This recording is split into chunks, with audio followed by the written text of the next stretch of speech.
Maybe Dean and James, if you'd like to introduce yourself, tell us more about yourself. I can start with Jean, who will later, after which we'll have James. Yeah. Thank you. Let me try to put the video on for now. Hopefully, Okay, that's fine. yeah. Hopefully, internet won't let us down. Nice to see all of you, and hoping we are doing fine. Let me put off my video. I can see my internet is starting to fluctuate. And I'm delighted to be on this call and looking forward to connect even after this call. And I know I haven't met many people on this because we have been working from home in terms of workload.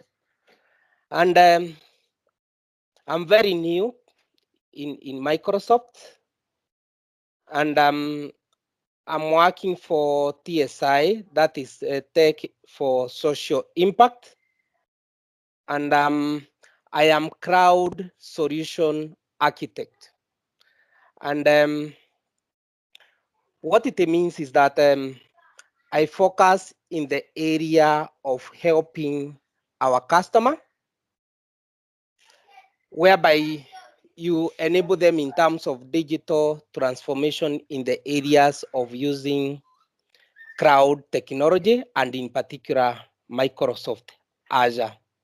So probably before I add more info, I would appreciate Wanjiku to come in. Thank you, Felix. Okay, thanks, James. Hi, everyone. I hope you're well. Can you hear me?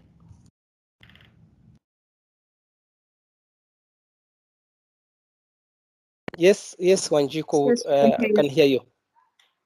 Excellent, excellent. I think the main aim of, even as I introduce myself, I think the main aim of the session was to, just a brief we were given was for us to just introduce ourselves, introduce our career journeys between myself and James.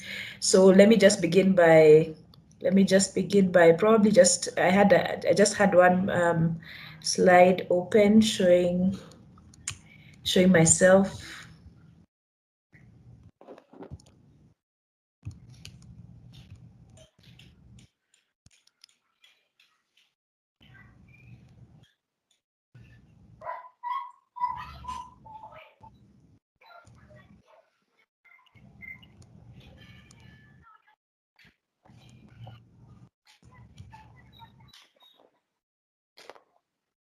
I think you can see my slide. I'm a very colorful person.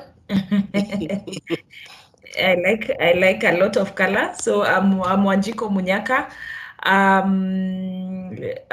Trying to remove let me try and remove the transcription. Okay, let it just stay there. So I have been in Microsoft this is my third year at Microsoft.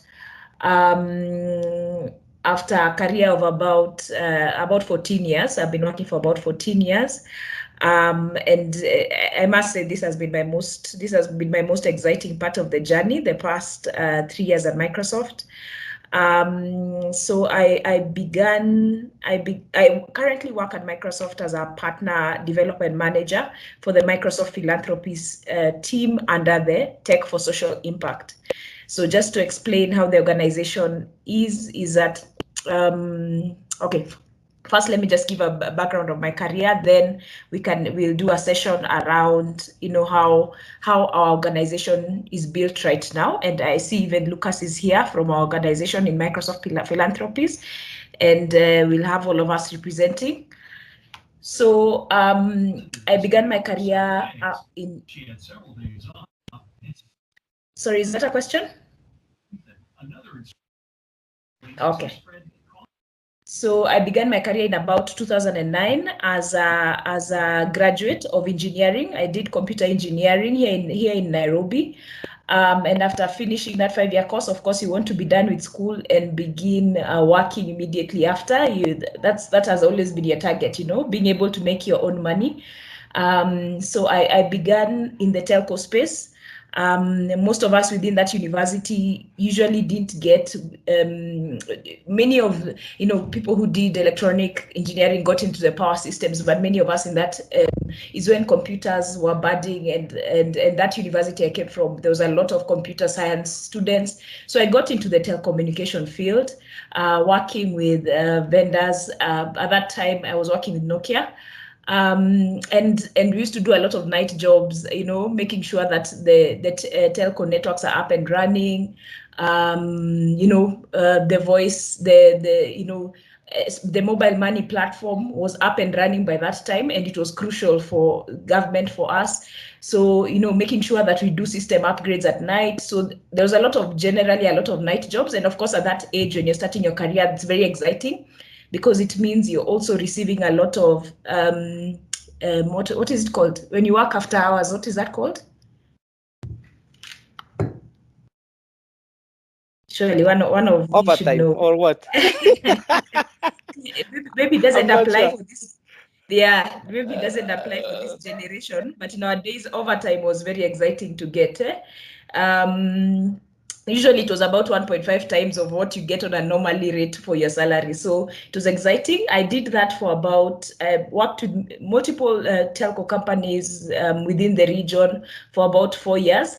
Then I decided, okay, I really wanted a change in career, and you know, just thinking about which areas could I move on to, because I couldn't continue working the same way as I was at that time. So I decided to get into IT. Would be a good choice to get into. Already I had seen other IT vendors within that space, you know, selling to some of the big telcos, and I thought, you know, being a salesperson within the IT space would be exciting for me, and working with a vendor. So I targeted, by that time, IBM was very active within my region. So I targeted getting into IBM, found out probably which courses would be exciting to do and which opportunities I would find there. So as you can see within the timeline, in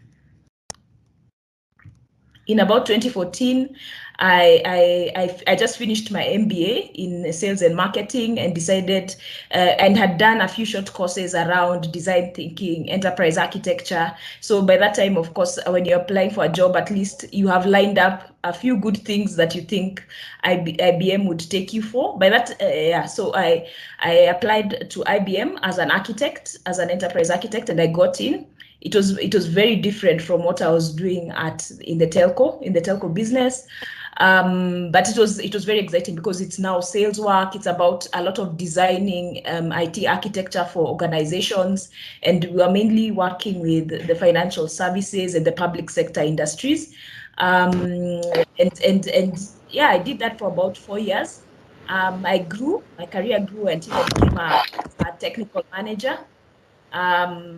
Then at that point, there was a big redundancy action that happened within IBM.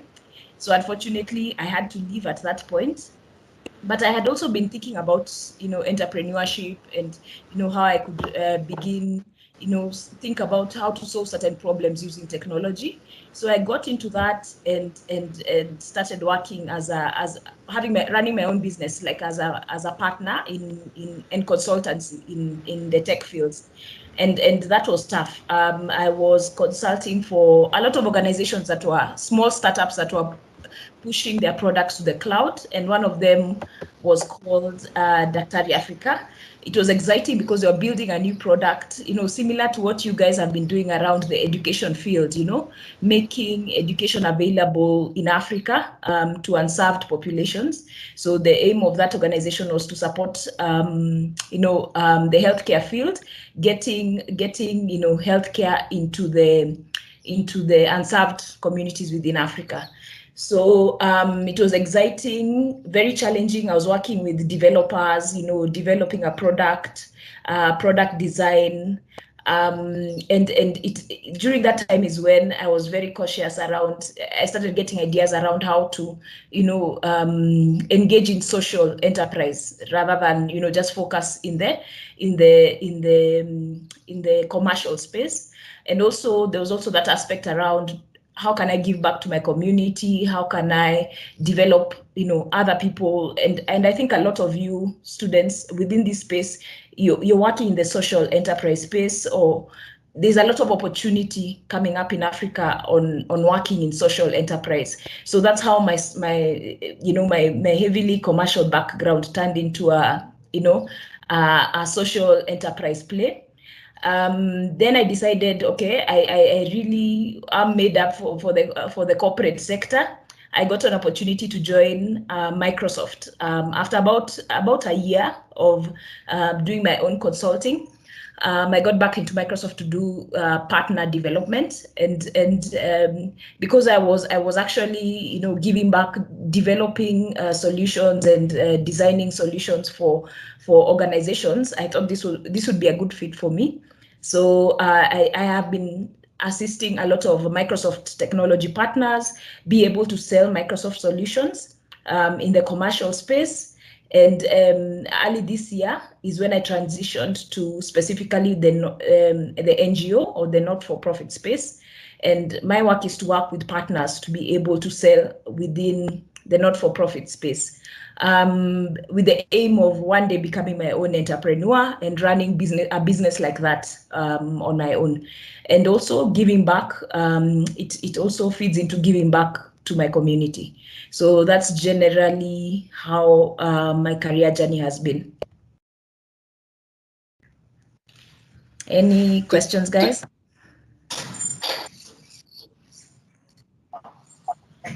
Okay, for now, I don't think there are any questions in the chats. If you have any question, you can just unmute yourself and ask.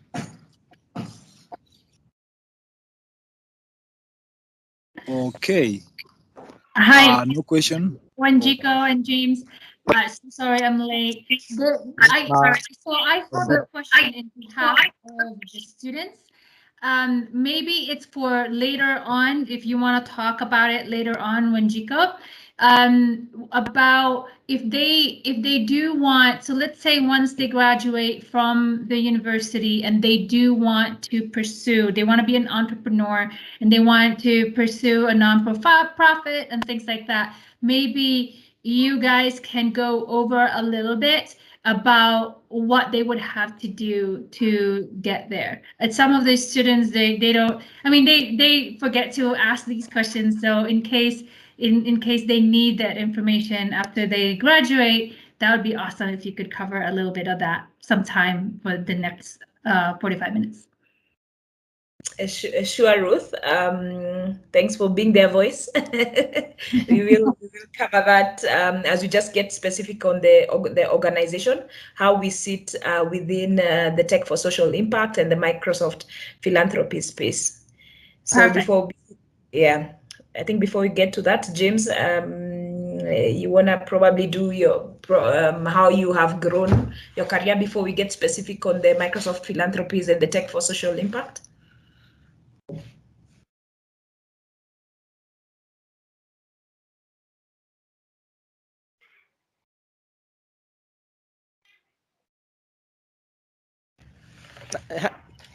Hi. Can I come in? Sure. Thank you.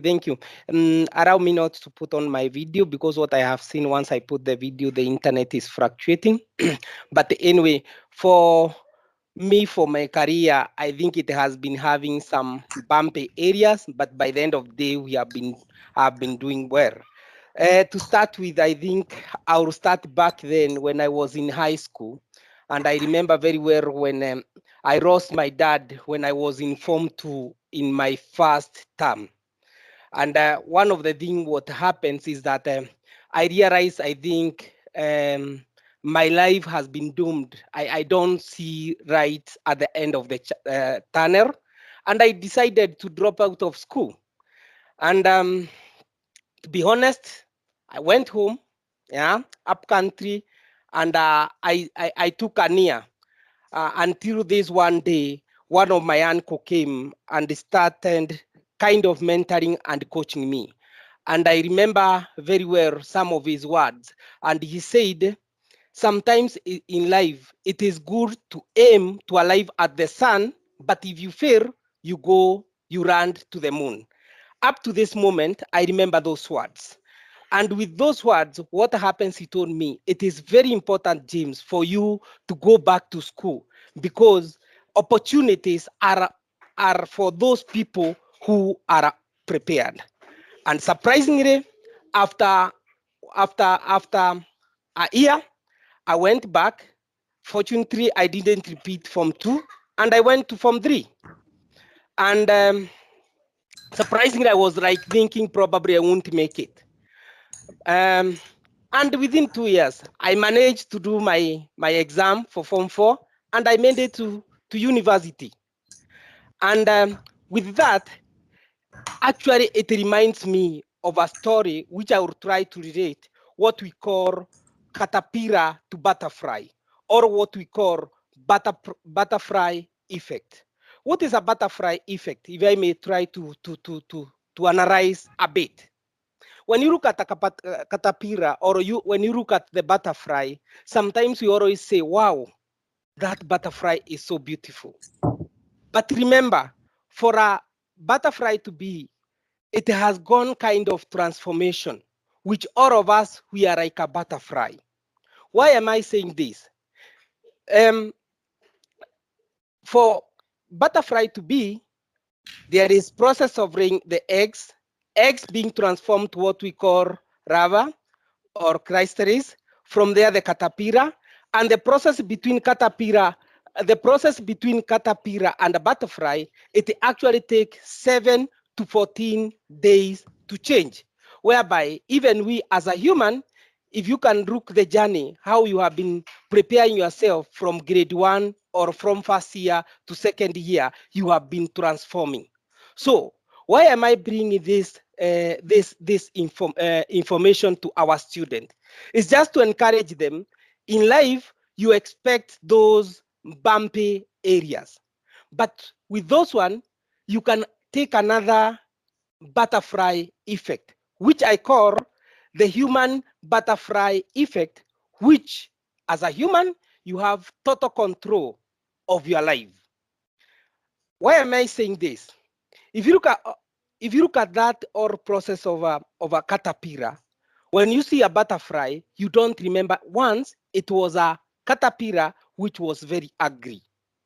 And even if you change it, you move it from Kenya to Nigeria, it remains the same. And there is nothing butterfly can do for caterpillar not to become a butterfly. So what are these the human butterfly effect which you have control of yourself? One, I think as a student, it is important for you to start learning the power of purpose. Yeah, you ask yourself, I am a student. What role do I do? I mean, what is the purpose of me? And when I say a purpose, it means that in life you have something to go for. Yeah, you have kind of obsession. I have this, I have to do this. I have a purpose. Yeah, and it pulls you, or it pulls us. Yeah, and why do you do why this happen? Because you have expectation in your future. Yeah, and sometimes like me, you have heard starting when I was in Form 2, I dropped out of school. Why? Because I was pulled back by the past, because I was keeping on past. My dad passed away, I cannot make it in life. To the student, don't be distracted. Why? If you have a high purpose of your life, which pulls you to the forward, you have a future, you have a bright future. And when you look at that, you start now doing kind of the summary of the purpose of your life. One, you start building your life today. Once you start building today, like in this workshop, you start building it for the next week, for the next month. And with that, you start making your life a bright one, which now keep your mind imagination and keep your mind working, meaning you will be always positive. Second thing, about to have about the human butterfly effect, the self-confidence. When you hear the word self-confidence, what come up in your mind? Yeah. One of the advice I can tell our student, please don't neglect the small daily discipline. Yeah. It's about making yourself, you feel you are doing good things in your life. Yeah. Those small things. Because once you do that, you start enjoying your schooling. Once you do that, you start enjoying the lessons you are taking. Once you do that, you start socializing with the people who give you the right direction, like the way you are here. And with that, your confidence start rising. And in this rising, it starts in weeks, it turn out to be in months, it turn out to be in years.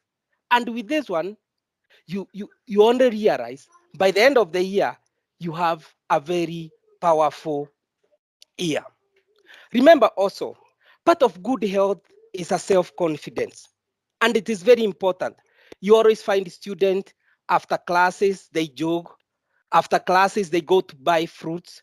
And every day you find they are eating apple. Just building that kind of confidence whereby they are saying, I'm healthy, so I can perform better. And with that, you realize now you build whereby you are willing to whatever it takes to achieve in your areas of your academic. Yeah. And if you have any question, please, you can interrupt me or you can ask question. Yeah. So when you look at that kind of building your internal capacity, kind of self-confidence, you realize that you actually you go even above your circumstances, like what I was going, feeling like I'll never make it in life. But today I'm working with Microsoft. And before I was working with Microsoft, I was working with United Nations office at Nairobi. Before that, I was working with United Nations World Food Program, where we are giving back to the society. So self-confidence is very important, particularly for the student. The other thing, when it comes to the human butterfly effect, is to become an expert in your area. When I say to become an expert in your area, I know you haven't started working, but how do you become a good student, a good performer in the areas of the languages you are targeting? How do you start now realigning your focus in terms of this is the course I'm feeling like I'm aligned to, be it computer science, be it entrepreneur, be it innovation, be it organizing, name it. Yeah.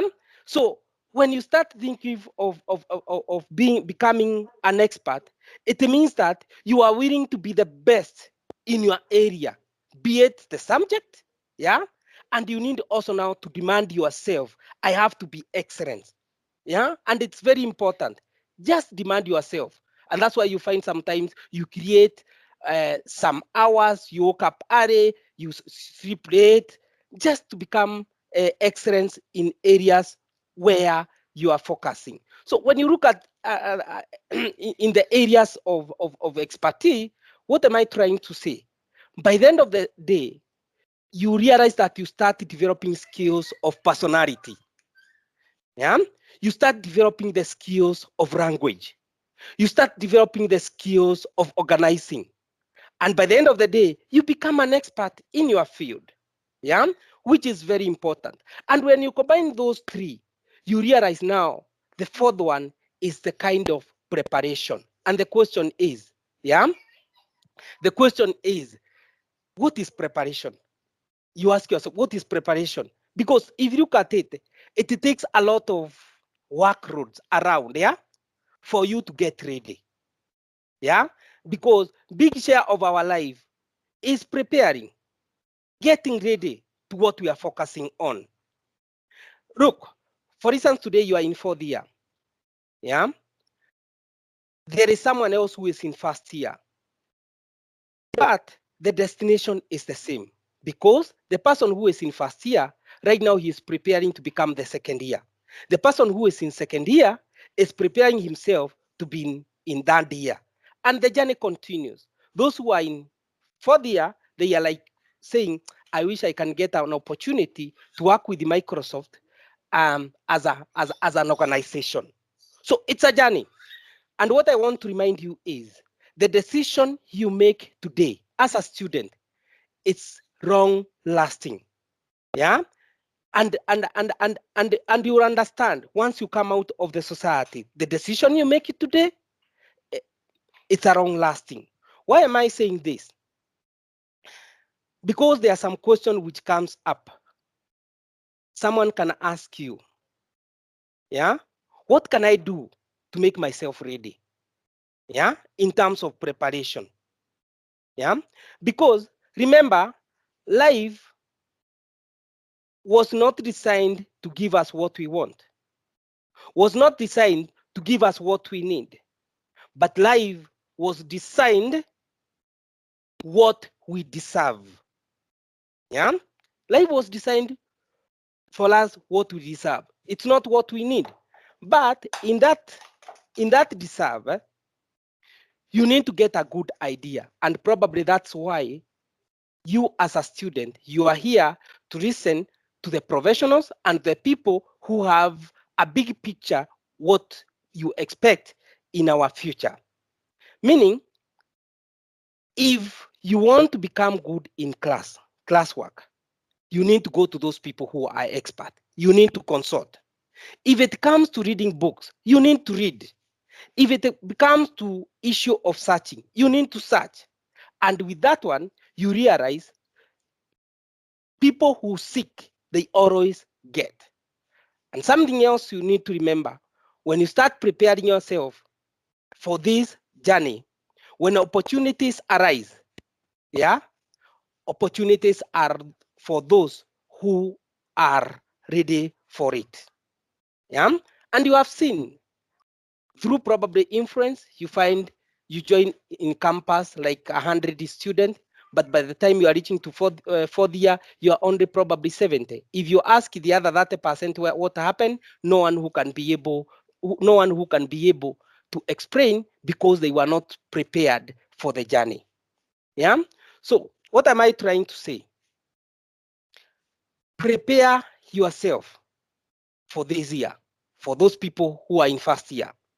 Prepare yourself for the people who are in fourth year because you are coming out. And the journey continues for the first year, second year, third year, and fourth year. Because what it means, cutting across, you become more smart in the areas of mathematics, probably. You become more smart in the areas of programming.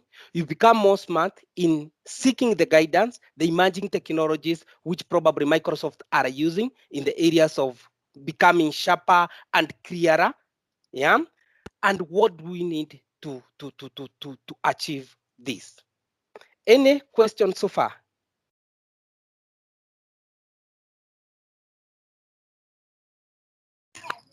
No questions. So now. Thank you. So basically, what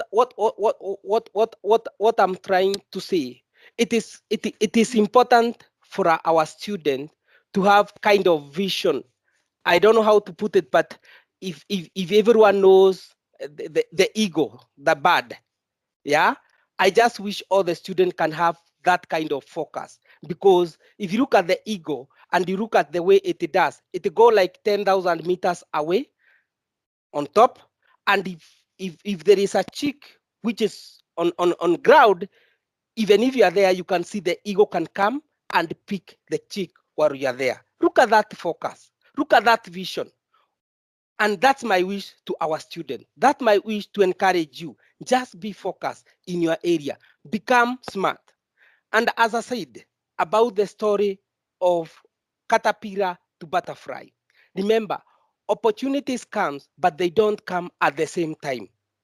Yeah, there are some caterpillars which take 8 to 11 weeks before it converts to butterfly. The same, your opportunities might take longer time than expected, but by the end of the day, all of you will be butterfly. Yeah, because you realize even in that fraternity, what butterfly are happy is kind of that transformation and it is involves the same journey the student go. Yeah, that's my thinking. Also, look at the ego again, commitment.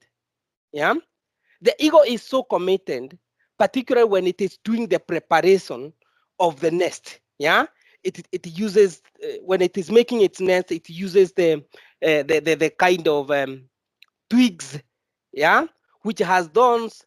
It have warm clothes, and as it grows, you realize to make that small one uncomfortable, it starts to remove. So as a student also, you need to be committed in your area, particularly this time in choosing what you want to be it in technology, be it in business, be it in entrepreneur, be it in innovation. Yeah, because even with what I went through in the areas of losing my dad, it did not stop me to do or to get the opportunity I have. Because, I mean, look at it. Someone asked me, James, how comes you left UN where you don't pay tax and you join Microsoft? Yeah. But now one of the things you also need to remind, probably your life starting becomes better and smarter. Yeah. Once you move out of that comfort zone. So as a student, you might find you are getting a lot of workload and you feel like probably the teachers or the lecturers are stressing you up, but I can tell you they are preparing you for tomorrow, which is a bright future. Thank you.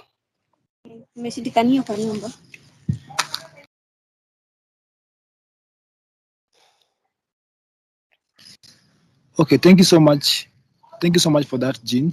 So maybe James, I mean, so maybe if we can have Jean now take us through what you guys do as at Microsoft as philanthropists.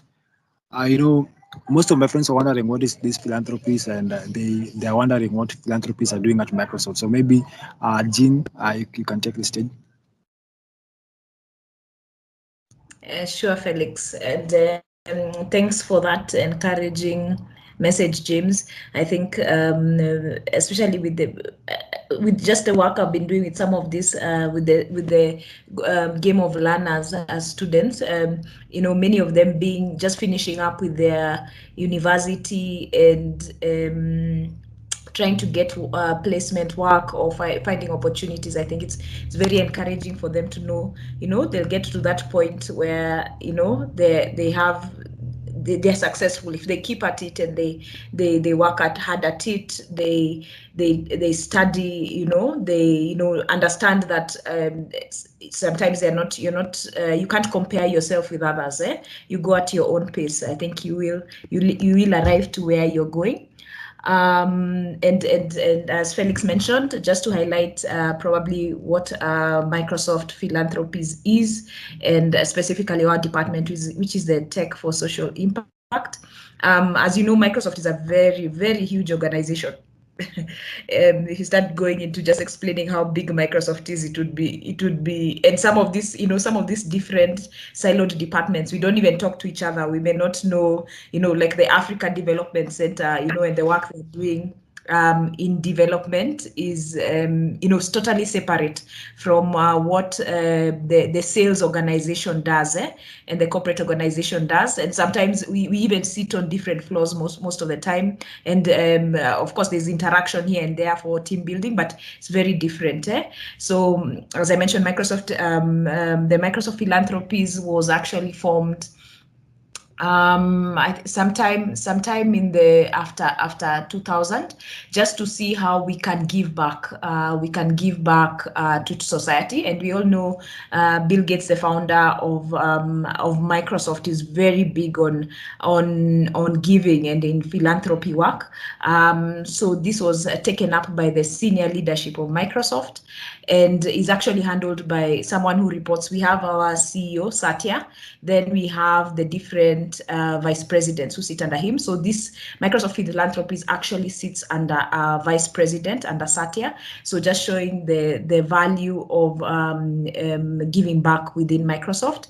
And initially the aim of philanthropies was to give in form of grants, give in form of, how we can give back to society with money.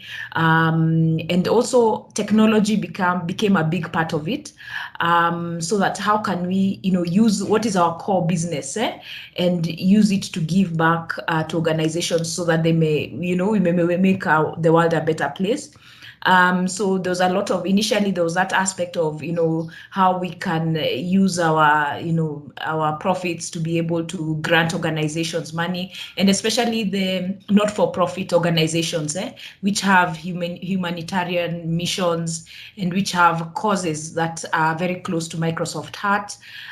Then after that, there was that aspect around, technology. How can we give back in form of our own technology, the one that we develop and sell, but for certain organizations, we give them so that they can use it to be able to achieve the humanitarian mission. So that's how the Tech for Social Impact arm of it was born about, I think 4 years back. The Tech for Social Impact within Microsoft Philanthropies is to help our not-for-profit organizations adapt Microsoft technology after they have probably been donated to by the Microsoft Philanthropies. We come in as Tech for Social Impact to help them roll out those Microsoft technologies and adapt it so that they can meet their mission. If you're talking about like the UN organizations that James mentioned, some of the UNEP, the UNHCR, which protects children, how can they make use of our AI? How can they make use of our Teams? How can they make use of our Azure, to be able to protect children, to be able to help refugees relocate and start a new life outside of conflict, So we go into those organizations and we help roll out the technology. So within our team, there's been a TSI within the Europe and America. That's where it started off as. Then this year, it was formed within Africa. And within our team, we have our lead. Then we have customer success managers across the different clouds that we offer, which is in the business applications, the Azure space, and finally on the modern workspace environment, to do collaboration. So what they do is that they push their focused technology to help the organizations attain their mission. I work as I mentioned, a partner development manager. So I bring in Microsoft technology partners, work with them to develop their skill, make sure they're aware of the industry offers and programs that we run. So that they can be able to address some of the issues that these NGOs are experiencing as they roll out Microsoft technology. So, to be able to get, within Microsoft, the good thing about Microsoft, as I mentioned, when you get into Microsoft, you may not know where you likely place. You get in maybe through an opportunity within the Africa Development Center, then you get an orientation of how big an organization Microsoft is, and you start identifying, where can I best put my skills in, where am I most passionate in, and it becomes very easy to move within the organization. Just out of that, we are 5 team members. 3 of us actually came from the sales organization into the Microsoft Tech for Social Impact space, because once you understand sometimes the complexity of an organization such as Microsoft, it becomes easy for you to transition within the organization. You can move from sales, you can move to the Africa Development Center, or where you and you begin engaging some of the players within those organizations early, where when you identify an opportunity, for us, just within the organization, you can hear someone mentioning, okay, this position will become available. Do you think you're suitable for it? You go and speak to the hiring manager, or you send them an email and ask them, I was considering this. Can I find out more about it? I feel like I could be suited for it, and they give you because even within Microsoft, we are able to see who the hiring manager whenever an opportunity comes up is, and you can reach out to them and they can let you know if you'd be a good fit, and you go through the normal interview process, but at least you have that opportunity and visibility to some of your colleagues in getting into a new opportunity. And of course, there's equal opportunity for those who are externally, also coming externally. As I mentioned, James and Lucas also, like within the Philanthropies team, come from a humanitarian background. So there's a good balance within the team to be able to have that background, that philanthropies background, and also to have the balance of understanding Microsoft as an organization. So yeah, I think that's how you can work within the space. I think within, especially for the African space, just based on our engagement with a lot of the customers, there is a great opportunity for using technology across the board, just as there is in the commercial sector. In the non-governmental organizations, there's great opportunity to as well make use of technology. And even in our engagement over the last 4 months, I think we have been able to progress quite well, speaking to them, helping them. And it's a very satisfying, job where you see, the organization's missions are being attained, things that are, could be very close to your heart. I've worked within the commercial segment previously, and, the organizations you serve and you bring technology to, usually, the aim is to profit, to just make money off of it, to be able to please, give money to their shareholders, to give them dividends. But this has a bigger mission, it has a much more satisfying mission where you're seeing, causes that may be close to your heart, whether it's in healthcare, whether it's in education, whether it's in humanitarian. You can be able to meet those requirements by still working in the tech space. So I think that's what has been pretty exciting for me. And it could be just a phase, you want to do this for some time, then you want to move into, you want to do your development work. That's the beauty of Microsoft. There's a lot of opportunities coming up, and you could even move just within the organization. I don't know if my colleagues want to give a bit more. James, Lucas. Thank you, Wanjiku. Because I think one of the question when you talk to the people, you talk to the student, one of the questions someone asks is like, James, what does it take for me to become a crowd solution architect? And it goes further and ask, as a crowd architect, what do you do on a daily basis? Yeah.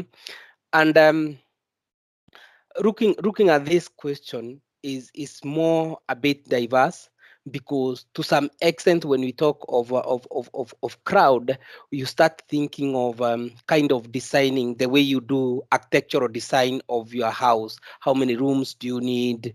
How many, the measurement, what do you require? But now this is a technology where you start doing the the crowd solution in crowd. And one of the things I always tell the student probably is you need to have kind of fundamentals knowledge, particularly in crowd computing fundamentals. And when I say this, look at the advantages, look at the disadvantages. Because with those kind of idea, you will be able now to design that house of yours. With that kind of idea, you'll be able to design that solution, that change you want to make to this customer whom you want to make impact. Yeah, and I can try to give you an example. Sometimes back, if you look at the area of data and you look the area whereby people are trying to get information from the data, and I will go to the area of health where you find you are doing kind of genome test, particularly in relationship probably to cancer. The lab itself could have taken 1 month while we are waiting for the result. With the technology, probably it just requires few minutes and you get the result. What am I trying to say? When you do kind of solution like that one and you can see the impact, you are very happy because you have helped, you have saved someone's life. Yeah. And with that one, you can see now where the technology comes in. Also, look at it, the services which are offered by cloud. Yeah. when you look at the business, and I have given business in terms of the healthcare, and you can see the benefit because you know what is the requirement, you know the challenge they are going, and you realize the issue of compliance in the areas of security. Because probably when you start talking about the personal information, need to have kind of guidance in terms of compliance. And with that one, the work becomes enjoyable as a CSA. Why am I saying this? You are speaking to different vendors, you are speaking to different customer, meaning the level of interaction actually make your work more enjoyable. Your provisioning solution are close. It doesn't matter whether it's in manufacturing, it doesn't matter whether it's in health, it doesn't matter whether is in the banking sector. Why? Crowd can be able to give you effective solution as long as, or as well as crowd is scalable, it can grow or you can reduce, and with that one you can be able to save costs for this customer. Also, it's very stable, as well as you can look at the issue of security, yeah, because security is taken both the customer and me as a CSA. And with that one, you realize now the day like of a CSA is trying to establish the best practices within organization. Yeah, there is a roadmap, there is ways, you know, it's not asynchronous. You know, you have a structured way of doing things. Also, you start looking at the opportunities. Yeah, you create for the organization within the crowd. Yeah, if it's that data which was taking like 100 years for you to get the result, right now it's within millisecond, within seconds, and you are able to get the result. Also, as a CSA, you realize you help them in terms of governance. Yeah. And when it comes to governance, is a big word, but in the areas of governance, you don't cross the boundaries. Yeah, don't go beyond this. Yeah, this is our remit. Yeah, and with that one, you realize now the organization within and across the globe, they have started now embracing the technology. And with that one, you are able, with governance, you are able now to start mitigating risk. Yeah, as it is identified by the government, the government. If you look at some of the risk, if I ask all the students who are here and I ask them whether they have a mobile phone, they will say yes. If I ask them how many mobile phones does not have a password, I think it will be negative something if it's not zero. And if I ask them, why do you put password? They will start saying, wow, it is because of the security of the messages, security of my phone. So, and you realize now, even now we can be able to manage your phone on a crowd, and you remain on your core work as a student, knowing that your phone is connected to this application which run on crowd, and it is taken care. If it's stolen, I can tell you where it is. It's connected on a certain network. And with that one, you realize now, when you're in the industry of crowd technology, you make big choices and you create big impact to our customers in a day to day. That's my comment. Okay, thank you so much. I think we have one question on the chat section.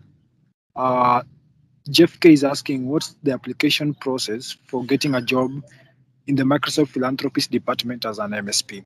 So that is as a Microsoft student ambassador. For this one, I would appreciate if Ruth can give an idea. I think I'm very probably new to comment on that. I would appreciate if Ruth can comment. Okay. Sure thing. I heard that question. And so Philanthropies is no different than applying for any other job at Microsoft. Everything is really posted on the career site. So we always channel everyone through there. If you go to careers.microsoft.com, and especially for those students that are graduating and so forth, you would still have to go under the student. You know, you've seen, if you've been to the careers page, there are two categories. There's the industry professional portion, or there's the student. You would, because you're coming from the university, you would go to the student side and they go through a different recruiting process. But it does not mean, so when you're, let's say you've graduated and you've finished, you can go to the industry side and apply there. Now, all of our open positions are posted in careers.microsoft.com. It's a policy. So if you're looking for an opening, please, the first thing that you need to do is go in there, and you can also look at openings around the world. So we have a lot of teams all over the world, and Philanthropies is one of them. We established this here. This is, I don't know if this is new for Philanthropies here in this location, but we have Philanthropies all over the world, and you're certainly welcome to also apply there. And take a look. And the only thing I would recommend is that whatever the job description is, the JD, make sure that your CV is lining up with that.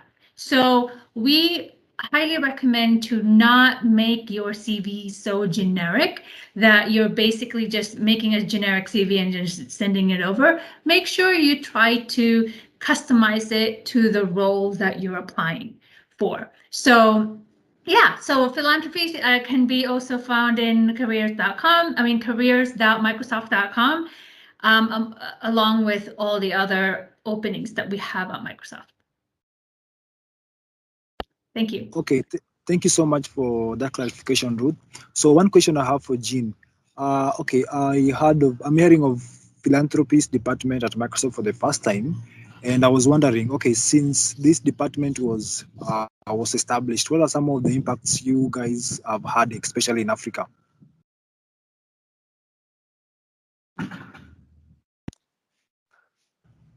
Good, very good question, Felix. I think that's impact is what we drive within Microsoft. So as I mentioned, the organization, we've been here since January. We have like in our organization in Africa, we have about 54 focus accounts distributed across Kenya, South Africa, Egypt, and Nigeria, because these are the focus countries within the region. And we have actually gotten to meet about 90% of those clients between January and now. That is just over 3 months, going to and we're in the 4th month now. And that's a huge target to be able to sit down with the CEOs, the CIOs, the tech team of this of 54 organizations, and understand where they are in their IT journey, where they are with their programs, how can what has Microsoft done with them in the past, and how can we support them going forward. So meeting them and understanding their requirements, I think is a big achievement already for us, just within the time frame that we've had of about 3.5 months. Other than that, I think a lot of them, introducing them, working with them and knowing how to help them going forward. We now, from about this 4th month, most of us have been engaging them to see how we can start meeting their requirements going forward and help them in their journey going forward. We have introduced many of them to some of our Microsoft partners to help them in the journey and to even deploy some of the technologies. Maybe they had a grant or a donation of certain software, they've never used it, and now they have started adopting it. Something like Teams, especially now in the times of the pandemic, how they can work remotely, especially because many of these organizations, not-for-profit organizations, sometimes they have departments in rural areas, in regions that are probably internet connectivity is a challenge. Being able to show them how to use some of these tools offline with offline capability. So I think that's a major milestone for us with the engagements we are going forward. We have a lot of digital skilling partners who have huge targets to be able to skill people within these countries, those 4 African countries, on digital skills. Many of them have already, they have about they're meant to meet around 50,000 beneficiaries, like in within a few months. So being able to see them getting off on that journey, using Microsoft technology and us helping them get there, we definitely have some wins already under the belt. But I'll also put a link just on our chat window so that you can just read. We have about 15 Microsoft stories within we have like references of the work that we have done with the NGO space. So I'll put some of them in the chat window so that you can see, just how we have helped them achieve their mission as well. Okay, thank you so much. Julia, your hand is up. Yes, thank you, Felix. So I have a question directed to you, Jean. So you've shared about how challenging it was working on the project, and I think you called it Dactari Africa. So since most of the attendees on this call have been working on products for the previous few weeks, and we are hoping to have those projects rolled out in the next in maybe a short while, do you mind sharing the specific challenges that you faced and how you were able to maneuver them? So just to sort of paint a picture of how the entrepreneurship journey is like. Yeah, that is a part of my career that was, I think I felt the heat when you're in the process of product development is no joke. And I think a lot of our young people right now are in the space of product development, where you identify a gap within our, and we have many gaps within Africa. There are very many challenges in basic human needs like education and healthcare, and try and see how technology and process can be able to, and product can be able to relieve these challenges. And it's a very noble, the work that you're doing. I've actually been a judge in the Game of Learners previously before, and I'm a coach in this season, and it's really noble, the work you're doing, and I applaud you for it. I find it very challenging, but I think given the environment of the game of learners and being surrounded by people like coaches, judges, can help you navigate this. Really identifying, is this the real need? Is this the gap? Making sure that as you build a product, that it addresses the gap and meets the needs, I think first becomes the core aspect of it. So that, you don't lose focus of what you're developing and how it meets the needs. You keep asking your question, is this it? When you look at great products which have been developed over the last 10 years in technology, people like Amazon, people like some of the, Jumia e-commerce platforms, you always go back to the problem. The problem is always, where you circulate around. If you get away of this, if you go away from this and start, building fluffy things, it doesn't really matter. The problem, the root issue of development is really understanding your problem. So I'm glad the Game of Learners provides this environment that helps you constantly, reevaluate that with the help of people who have been in the industry, and also that you have the tools. You actually have all the tools that you need to be able to do that development, whether it's access to data, things like access to data to be able to, know that you're addressing the problem and the challenge, having access to the tools that you need to build, programming languages, things, APIs, I've seen them building around Africa stocking APIs, having access to those things that help you quickly, get yourself into a product. I think those are some of the things that have been very good. Hackathons, being part of hackathons, it aids, and also it aids the process so that it's much faster, and surrounding yourself with great minds. And there are a lot of great minds just by my engagement with some of these teams. They're you guys are thinking, you guys are great thinkers. having that environment helps you get closer to, achieving a product that will actually, have a lot of impact. Don't think usually about the money. If the problem is focus, as James was mentioning, focus not on the money, but on the problem and on solving it, and applying yourself constantly to get to that point, and the money will follow after you. Listen to great inventors and product developers.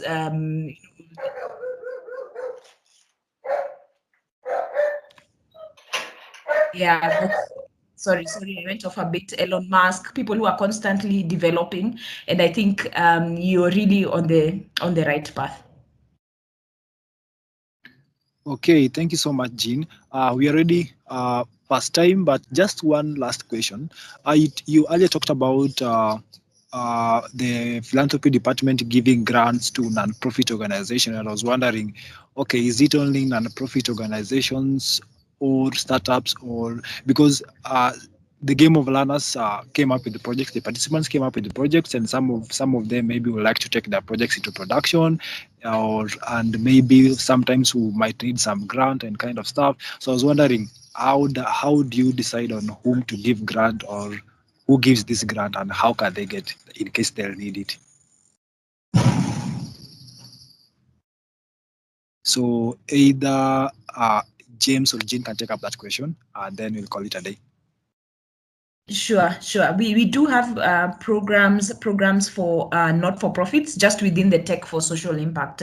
Those ones are specifically targeted for not-for-profits, but we do have other programs outside led by the Tech for Social Impact. We have teams like the For Africa team who have grants who they give to, and they work majorly. Their focus is actually majorly to work with startups and to work with product developers to be able to take their products to production. I don't know whether you have met them through one of these sessions, and maybe Ruth has planned for that in future. But the For Africa team is very heavily invested in assisting our startups in Africa to be able to go to the next step. We do work as well with independent software vendors in the sales organization. There are grants, like if you just like the AI Microsoft AI grant for Earth, they have different causes. Some of them require more mature products which have already been selling and which are okay, but they want to penetrate better. But I would encourage you for startups and as you guys begin the development journey, probably to reach out to For Africa team. They do have programs and offers for startups. Just to piggyback on that, we do have, I'm trying to coordinate a session with the representatives from For Africa, also on a separate session of that. But ultimately, what we're gonna do is to bring in organizations that is specifically about providing grants. And that means that it's not just from Microsoft, but also from non-Microsoft organizations like USAID and so forth. So the next step for us is actually to set up kind of a consortium of folks that could provide these grants, and then we will bring you all back, all GOL participants, including even for the folks from last year, to then sit in on this on this talk and determine the next steps for your projects. Otherwise, we are always encouraging that if you are still a student next year, we encourage that you resubmit your project as part of the Imagine Cup competition. Okay, thank you so much, Ruth, for that. I don't think there is anyone else with a question. Okay, so thank you so much, Jean and Ruth, for Jean and James for coming through. And maybe just one parting shot for the students before you hang up.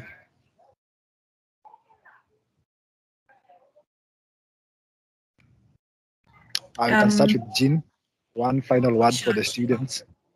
I'd encourage you. The journey is different for each of you, and once you're in sessions such as this, sometimes you end up comparing yourself with your peers, and the journey is very different for each of you. Please don't never compare yourself with your peers. Be happy for them if they are progressing well or they are progressing in the way that you're happy.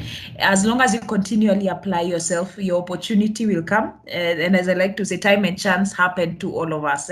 So don't give up just by looking at people who are beside you.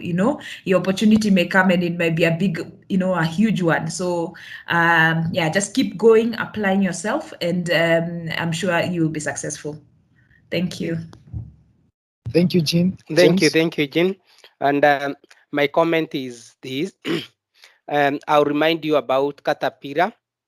When you see a butterfly, you don't see it came from caterpillar.